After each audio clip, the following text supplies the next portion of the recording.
Hello, my darlings. I'm here for the love class. The title of this class is Safety in Relationships. I'll be going back through my YouTube videos and retitling all the classes in the next couple weeks so I can explain a little bit about what I'm talking about in each week. And I have just loved studying love and enjoying the love of God. I feel like this love is everything it's worth talking about. Let's give them something to talk about. So what happens when people feel loved? And this is some of what happens. An innate sense of safety, belonging, happiness, and self-worth begins to develop. And rather than going over that whole sentence and just moving forward, I've decided to hang out on this word safety. Because a lot of my little loves in the jail have no idea what it means to feel safe. They may not have ever feeling safe in this lifetime. But in a way they have, because we were born from the safety and security of the bosom of the Father, of love. We began in the agape love of God. We were born from his bosom. So what happens when people feel safe? Safety means to feel shielded and protected, to feel free from danger or harm, to feel free from suffering any punishment or separation. It's to feel free from anxiety and fear. Wow, to feel free from fear and anxiety. This sense of safety it's organic, it's elemental, it's actually inborn because we were born from a safe place to begin with. So all that happens when we feel loved is this sense of safety, it just begins to develop on its own.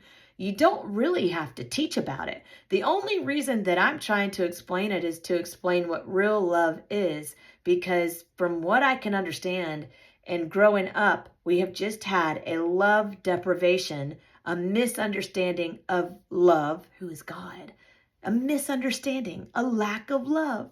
So there's some synonyms here that I just kind of threw out to the ladies in jail and just said, what is the first thing that comes to your mind when I say the word secure, defended, certain, unworried, well-being, covered, sanctuary, refuge, freedom?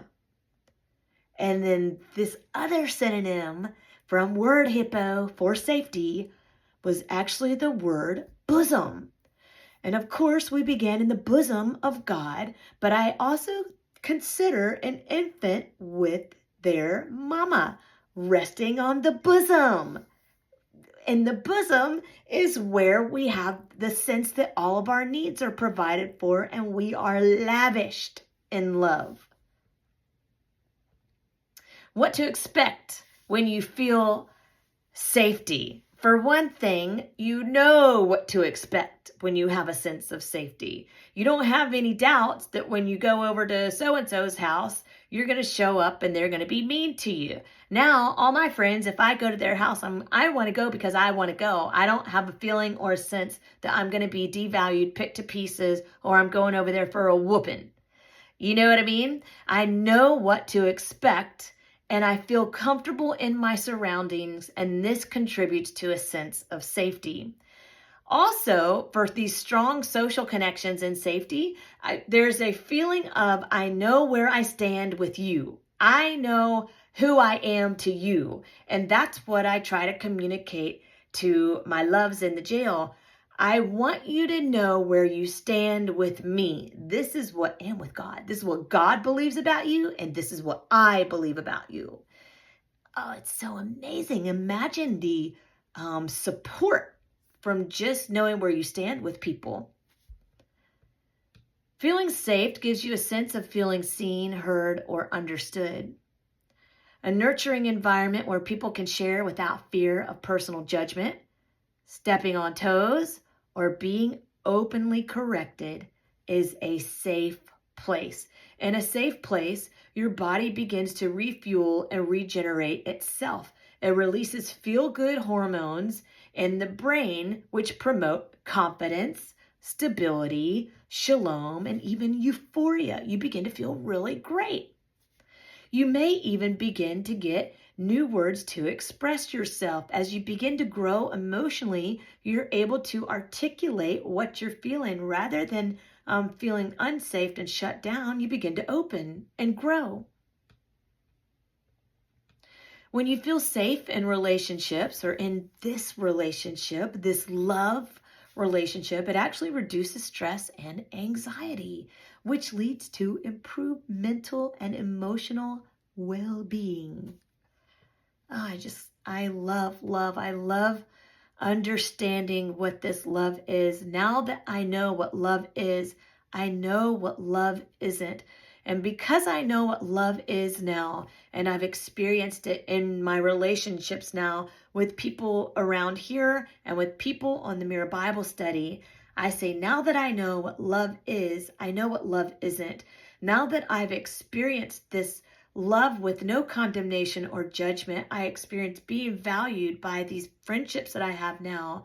I know what love isn't. And so if I feel devalued or belittled, or if I walk away from a conversation where I feel confusion or self-doubt, or what do I have to do to fix myself, or any sense of lack, I say, whoa, I don't think I'll be doing that much. I tend to gravitate towards these relationships that really build me up.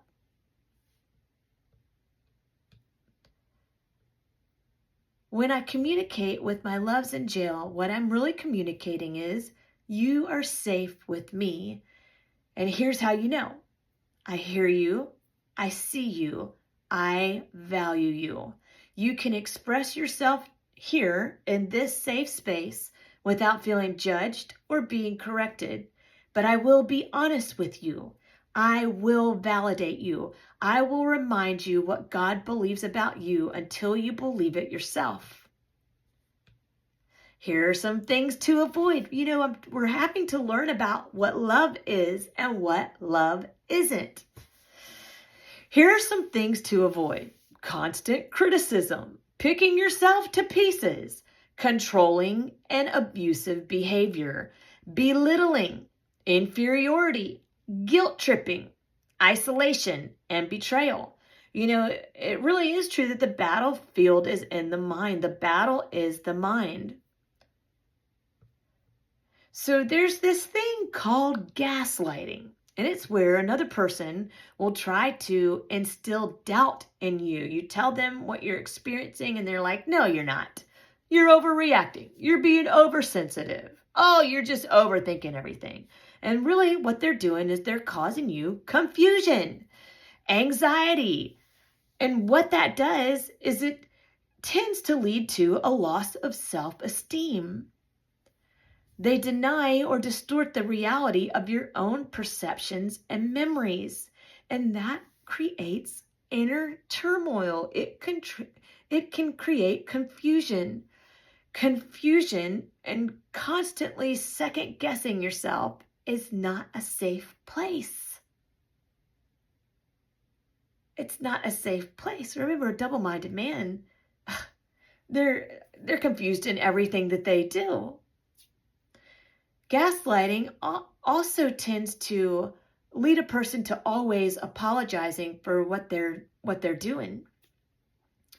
Gaslighting promotes inferiority, suspicion. All of this happens in your mind, right? Guilt, suspense, fear, like you're walking on a tightrope, like you're having to do a balancing act, like you're walking on eggshells. It's insecurity. It promotes blame and doubt. It creates a sense of duality where you don't know anymore. You're doubting yourself. Did I make the right decision or did I not? I tend to avoid these relationships. Now that I know what love is, I know I've feasted on these friendships that make you feel amazing. Love comes with feelings. It releases these feel-good hormones in our brains. It really does. Safety releases feel good hormones in your brain, which will make you feel very confident and valued. And boy, now that I know what these feast of friendships are, I just tend to avoid the friendships that are crumbs. They're crummy relationship. When I walk away, I still don't know where I stand with them. I don't know if they were trying to tell me something to work on myself or to work on my behavior. They inspired doubt and confusion and chaos, and I just can't do it. I hope that you find a safe place today. If you need a safe place, I can refer you to one. It's called the Mirror Bible Study on Facebook, man. And these people are loved up. These people on there are enjoying the love of God, and they know how to see each other, to hear each other, and value each other. And I am just so determined to explain what true love is, because if you know what love is, you actually can understand the Bible. You can understand the good news. If you know what love is, then you know what God is. If you don't know what love is, then you don't know God. You just don't know what God is, which then you'll just believe every little thing that people are telling you. I hope this makes sense, man. I'm having the time of my life exploring love, writing about love, enjoying love, and then teaching what love really is to my little greenhouse lilies. Thank you so much for helping me go to jail. Thank you for all of your support. I have just added monthly contributions, a platform to do monthly contributions on my Greenhouse Lilies website. I'll put the link in this Facebook video, and I hope that you have a wonderful day. I hope that you feel safe. I hope you feel protected. I hope you feel nurtured and loved. And I hope you feel a safe space of belonging, acceptance, and self-value. I love you.